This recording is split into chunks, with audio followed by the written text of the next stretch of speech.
네, 이어서 우리 지역의 광역 또 기초의원들의 농지법 위반 의혹을 제기한 시민단체와 좀 더 자세한 이야기 해보겠습니다. 대전 참여연대 설재균 간사 나와 있습니다. 어서 오세요, 간사님. 네, 안녕하세요. 먼저 조사 결과를 다시 한번 간략히 짚어보겠습니다. 1000제곱미터 이상 농지를 소유한 우리 지역의 시구 의원들 전체 가운데 비율이 어느 정도일까요? 네, 상속과 증여를 제외한 그 의원 수인데요. 예. 대전시 의원들 중에서는 22명 중에서 8명이 포함되어 있고 예. 구의회에서는 서구의회 20명 중에서 7명, 동구의회 11명 중에서 1명, 대덕구의회 8명 중에서 1명이고 유성구, 중구의회는 없었습니다.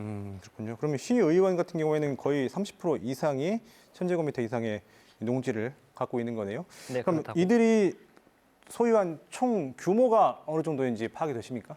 네, 소유한 농지 전체 규모를 이야기하는 것은 크게 의미는 없을 것 같고요. 예. 의원 개인이 소유한 이제 그 농지 규모를 좀 봐야 될 것 같습니다. 예. 작게는 1,000제곱미터부터 많게는 17,000제곱미터까지 17,000제곱미터까지? 네, 맞습니다. 그렇게 좀 농지를 소유하고 있었습니다.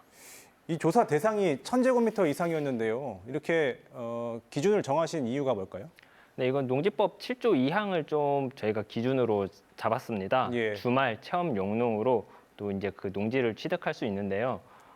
이게 전체 세대원 기준으로 해서 1,000제곱미터 미만으로만 농지를 소유할 수 있습니다. 그렇기 때문에 저희가 이 조항을 기준으로 1,000제곱미터 이상을 가지고 있는 농지 소유 의원들을 중심으로 좀 확인을 했습니다. 참 쉽지 않은 조사였을 것 같은데요. 이 조사를 하신 이유도 있을 것 같습니다. 네, 올해 초부터 LH 부동산 투기 문제가 사회적으로 좀 큰 이슈가 됐습니다. 그렇죠. LH 사태의 핵심은 그 개발에 대한 그 내부 정보를 이용해서 농지를 취득을 해서 예. 부당한 이익을 얻었다라는 내용입니다. 이 이익을 얻은 것도 얻은 거지만은 이 농지법을 피해서 좀 더 그 농지를 취득할 수 있게 하는 지금 우리 사회의 현실도 지적이 됐었는데요. 이런 농지에 대한 그 우리 사회에 대한 문제의식, 환기를 한 번 더 하기 위해서 저희가 조사를 진행하게 됐습니다. 이 농지를 투기 대상으로 보는 것에 대한 이제 환기를 시키고 싶었다 이런 취지신 것 같네요. 네, 맞습니다. 그런데 농지법을 보면요, 이런 선출직 공직자의 경우는 임기 동안에는 농지를 임대하거나 위탁 경영할 수 있다라는 이 예외 조항이 있습니다. 그럼에도 불구하고 이렇게 농지법 위반을 의혹을 제기하신 이유, 그 근거가 뭘까요? 네, 말씀하신 대로 선출직 공직자들은 그 임기 중에 농지를 임대하거나 위탁 경영을 할 수 있습니다. 네. 그런데 이 부분은 이제 해당 토지를 임대하거나 그 위탁 경영할 때는 계약서가 필요합니다.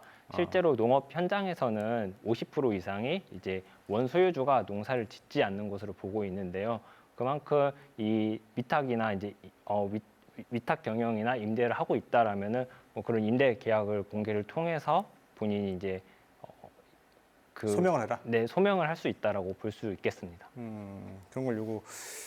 여기에 대해서 저희가 의원들의 반론을 들어봤습니다. 네. 대체적으로 이런 내용인데요. 이미 의원으로 출마하기 전부터 이 땅을 갖고 있었다.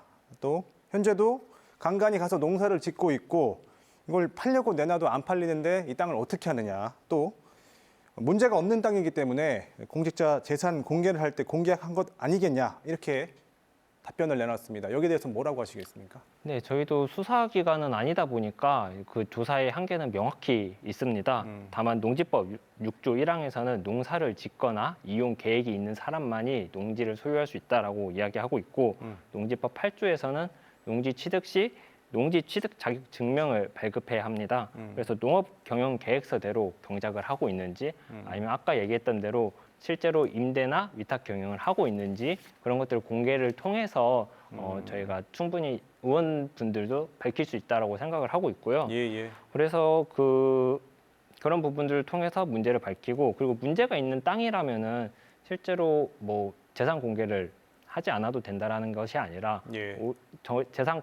재산 정보 공개 대상자이기 때문에 오히려 더 공직에 있기 때문에 그런 것들을 농지를 소유하고 있는 현재 상태 그리고 취득 과정들이 조금 더 투명해야 된다라는 이야기입니다. 그걸 설명해라 이 말씀이신 것 같네요. 네.